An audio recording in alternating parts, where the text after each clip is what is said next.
భక్తుల కోసం ఆగమేఘాల మీద వచ్చే భగవంతుడే చెన్నకేశవుడు. శ్రీ మహావిష్ణువు రూపం చెన్నకేశవ స్వామి. ఆయన ఆలయాలు అనేకముంటాయి.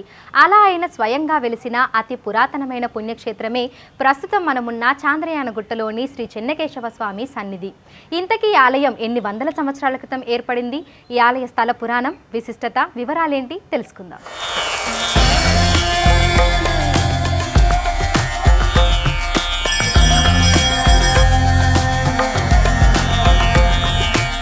గుట్ట మీద ప్రశాంత వాతావరణంలో కనిపిస్తున్న ఈ పుణ్యక్షేత్రమే స్వయంభూ చెన్నకేశవ స్వామి సన్నిధి. చాంద్రయాన గుట్ట నుంచి శ్రీశైలం హైవే మార్గంలో గుట్ట మీద ఉంటుంది ఈ పురాతన క్షేత్రం. ఆలయ ముఖద్వారం, దర్వాజా ఆనాటి ఉనికిని తెలుపుతుంటాయి. మెట్ల మార్గం ద్వారా పైకి వెళితే ఎదురుగా ఈ ఆలయ క్షేత్రపాలకుడు ఆంజనేయ స్వామి ముందుగా మనకు దర్శనమిస్తాడు. ఈ ఆలయంలో ఆంజనేయ స్వామి మనకు చతుర్భుజుడిగా కనిపిస్తాడు. ఆయన దర్శనం చేసుకుని పైకి వెళితే స్వయంభూగా వెలిసిన చెన్నకేశవ స్వామి గర్భగుడిలో దర్శనమిస్తాడు. నిత్యం ధూపదీప నైవేద్యాలు, పూజలు, అభిషేకాలు స్వామివారికి నిర్వర్తిస్తున్నారు ఇక్కడి పూజారులు.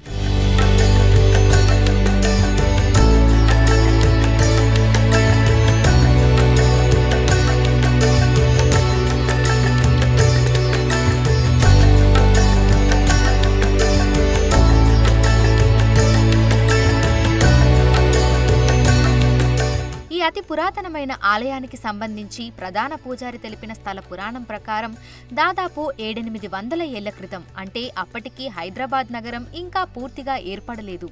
ఆ సమయంలో ప్రస్తుతం ఉన్న చాంద్రయానగుట్ట ప్రాంతం పూర్తిగా అడవితో ఉండి గుట్టగా ఉండేదట. ఆ గుట్ట మీద శ్వేత మహాముని తపస్సు చేశారట. ఆయన తపస్సుకు ప్రసన్నుడైన మహావిష్ణువు చెన్నకేశవ స్వామిగా ఇక్కడికి వచ్చి స్వయంభూగా వెలిశారట. ఔరంగజేబు తన సైన్యంతో ఈ ప్రాంతం నుండి వెళ్ళేవాడు. ఒకసారి వెళ్తుంటే ఏమైందంటే గుర్రాలు ఆగిపోయినాయి, ముందుకు కదలలేకుండా అక్కడే ఆగిపోయినాయి. ఎందుకు ఈ విధంగా ఆగిపోయినాయి? అట్లా ఇంత గతంలో కూడా 2-3 సార్లు ఇదే విధంగా జరిగింది. ఎందుకు ఇట్లా జరుగుతుంది ఏందని అక్కడ వాకప్ చేస్తే అందరు చెప్పింది ఏంటంటే పైన స్వయంభూ స్వామి ఒక దేవుడు ఉన్నాడు అని చెప్పారు.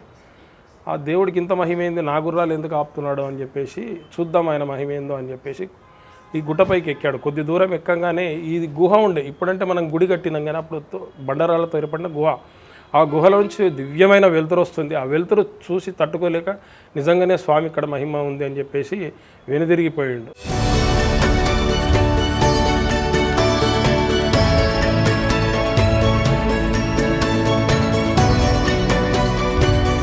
అలా కొంతకాలానికి చోళరాజులు ఇక్కడి స్వయంభూ స్వామిని గుర్తించి దేవాలయం నిర్మించారు.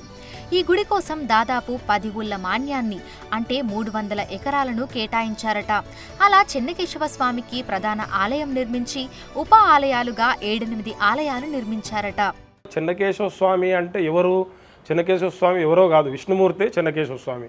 ఏ విధంగా చెన్నకేశవ స్వామి ఏంటో అంటే, ఏదైతే విష్ణుమూర్తి తన భక్తులకు ఆపద కలిగినప్పుడు ఆగమేఘాల మీద వచ్చి రక్షించేవాడే చెన్నకేశవుడు అన్నట్టు.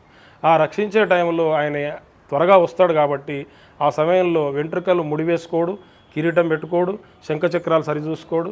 ఏదైతే గజేంద్ర మోక్షంలో ఆ గజేంద్రుని రక్షించేటందుకు వస్తాడో ఆ విధంగానే భక్తులను కాపాడేందుకు కూడా ఆ విధంగానే వస్తాడు కాబట్టి అతన్ని చెన్నకేశవుడు అని పిలుచుకుంటారు.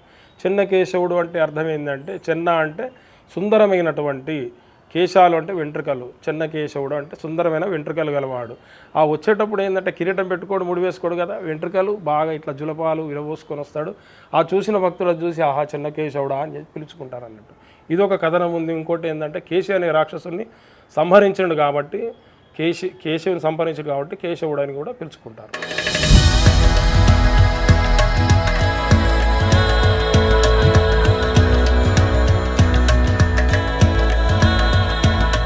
రాయలసీమ కొన్ని ప్రాంతాలకు చెందిన వారు చెన్నకేశవ స్వామిని ప్రేమగా చెన్నరాయుడు అని పిలుచుకుంటారట. అలా చెన్నరాయుడు నివసించిన గుట్ట కాబట్టి ఈ ప్రాంతానికి చెన్నరాయుని గుట్టగా పేరు వచ్చిందట. అది కాలక్రమేణా చాంద్రయాన గుట్టగా మారిపోయి ఈ ప్రాంతానికి ఆ పేరు స్థిరపడిపోయిందట. ఈ ఆలయంలోని చెన్నకేశవ స్వామికి నిజాం కాలంలో అప్పటి నవాబు పట్టు వస్త్రాలు, ముత్యాల తలంబ్రాలు పంపించేవారట. చెన్నకేశవ స్వామి కళ్యాణం రోజు హైదరాబాద్కు సెలవు ప్రకటించేవారట.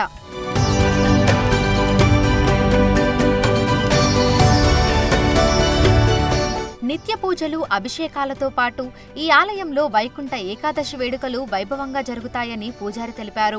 ఉత్తర ద్వారం ద్వారా స్వామివారిని దర్శనం చేసుకునేందుకు అనేక మంది భక్తులు వస్తుంటారని అన్నారు. ఆలయంలో గోదామాత ఆండాలమ్మ ఉన్నారని, గోదామాత కళ్యాణం కన్నుల పండుగగా జరుగుతుందని తెలిపారు. గోదామాత కళ్యాణం, మాకు గోదామాత అమ్మవారు ఉన్నారు, ఆండాళ్ళ అమ్మవారు ఉన్నారు కాబట్టి తిరుపావై కూడా 4 రోజుల పాటు మార్గళి జరుగుతుంది. ఆ తర్వాత గోదా కళ్యాణం జరుగుతుంది విశేషంగా భోగినాడు. మరియు మాఘ బహుళ సప్తమి అంటే ఈ నెల మనకు వస్తుంది స్వామివారి కళ్యాణోత్సవం 5 రోజుల పాటు అంగరంగ వైభవంగా జరుగుతుంది. మాఘ బహుళ సప్తమి నాడు స్టార్ట్ అయ్యి అష్టమి లేదా నవమి నాడు కళ్యాణం అవుతుంది. దశమి లేదా ఏకాదశితో చక్రతీర్థంతో సమాప్తం అయిపోతుంది.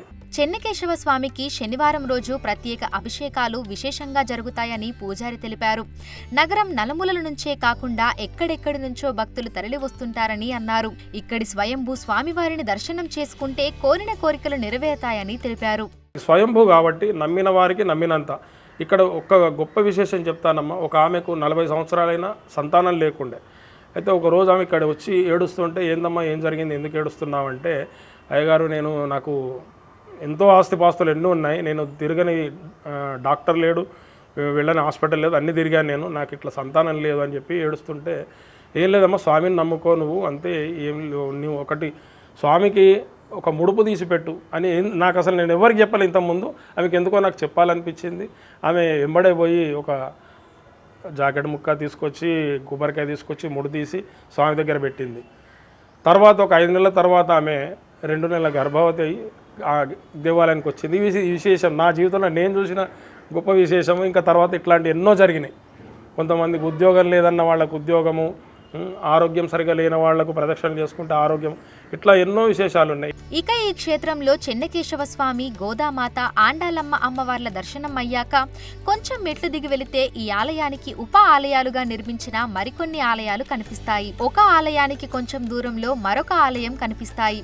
చెన్నకేశవ స్వామి దర్శనం అయ్యాక పక్కనే ఉన్న శివాలయంలో స్ఫటికలింగేశ్వర స్వామి మనకు కనిపిస్తారు. ఆ లింగాన్ని దర్శనం చేసుకుని పక్కనే ఉన్న దారి నుంచి కొంచెం కిందికి వెళితే భ్రమరాంబిక మల్లికార్జున స్వామి ఆలయం కనిపిస్తుంది. ఈ ఆలయం ఎంతో అద్భుతంగా ఉంటుంది. గోడ మీద పసుపు వర్ణంలో భ్రమరాంబ మల్లికార్జున స్వామి, ఎదురుగా శివలింగం దర్శనమిస్తాయి. ఆలయ ఆవరణలో శివపార్వతులతో ఉన్న ధ్వజస్తంభం కనిపిస్తుంది. ఇక్కడ నిత్య హోమాలు, యాగాలు జరుగుతుంటాయి. కొంచెం మెట్లు దిగి కిందికి వెళ్తే శ్రీ భద్రకాళి సమేత శ్రీ వీరభద్రస్వామి సన్నిధి కనిపిస్తుంది. నా పేరు వెంకటేశ్వర రెడ్డి అండి. మాది ఆంధ్రాలోని ప్రకాశం జిల్లా నుంచి వచ్చాము. మేము ప్రకాశం జిల్లాలో నుంచి వచ్చి ఇక్కడ హైదరాబాద్లో ఈసీఎల్ దగ్గర ఉంటున్నాము. ఈసీఎల్ నుంచి ఇక్కడికి చంద్రాయనగుట్ట దగ్గర ఉన్నటువంటి చెనకేశ్వర స్వామి టెంపుల్ని చూసేదానికి మొదటిసారిగా వచ్చాము. ఇక్కడ వేరే వాళ్ళు చెబితే ఇక్కడ గుడి 600 సంవత్సరాల నుంచి ఉందని, అందుకోసం వచ్చి ఇక్కడ దర్శించుకున్నాము. ఇక్కడ గుడి బాగుంది. నా పేరు కృష్ణారెడ్డి, నేను ఈసీఎల్ నుంచి వచ్చాము. ఇంతకుముందు మాచర్ల, మార్కాపురం అవి చూసేటోని. దాని తర్వాత ఇక్కడ ఇంకా పురాతనం ఉందని, మనకు దగ్గరలో ఉందని ఈ గుడికి వచ్చాము. ఇక్కడ బాగా మంచిగా మెయింటైన్ చేస్తున్నారు. ఇక్కడ ఇది కింద శివాలయము, అమ్మవారి తల్లి గుడి అన్నీ బ్రహ్మాండంగా ఉన్నాయి. వాటరు ఇక్కడంతా మంచిగా ఫెసిలిటీస్ చాలా బాగున్నాయి.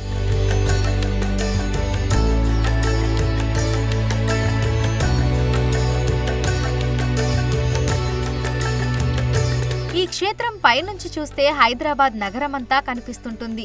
ఎంతో ప్రశాంతంగా, ఆహ్లాదకరంగా ఉంటుంది ఇక్కడి వాతావరణం. ఆలయ ఆవరణలో చిన్న గోశాల, రావి చెట్టు, మండపం ఉంటాయి. ఈ రావి చెట్టుకు ఓ చరిత్ర ఉంది. కొన్నేళ్ల క్రితం ఈ ఆలయంలో మరొక మహావృక్షం ఉండేదని, పిడుగుపడి అది కాలిపోగా దాని వేరు నుంచి ఈ వృక్షం పుట్టిందని పూజారి తెలిపారు.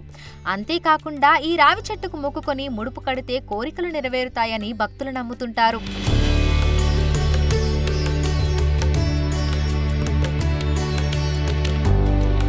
ఇంతటి విశిష్టత కలిగిన ఈ పురాతన ఆలయ నిర్వహణను 7-8 తరాల పాటు వేదాంతాచారి, శ్రీనివాస రంగాచారి వాళ్ళ పూర్వీకులు వంశపారంపర్యంగా చూసుకున్నారట. తర్వాత ఎండోన్మెంట్ వారు తీసుకున్నారని ప్రధాన పూజారి తెలిపారు. అయితే పట్టించుకునేవారు లేకపోవడము, 100 ఏళ్ల క్రితం నిర్మించిన ఆలయం కావడంతో అక్కడక్కడ శిథిలావస్థకు చేరుకోవడం, గోడలు కూలిపోవడం, జీర్ణావస్థకు చేరుకుందట.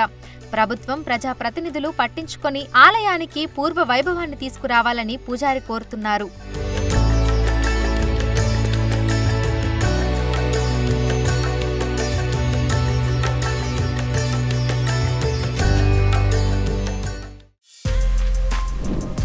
For more videos like this, subscribe Big TV channel.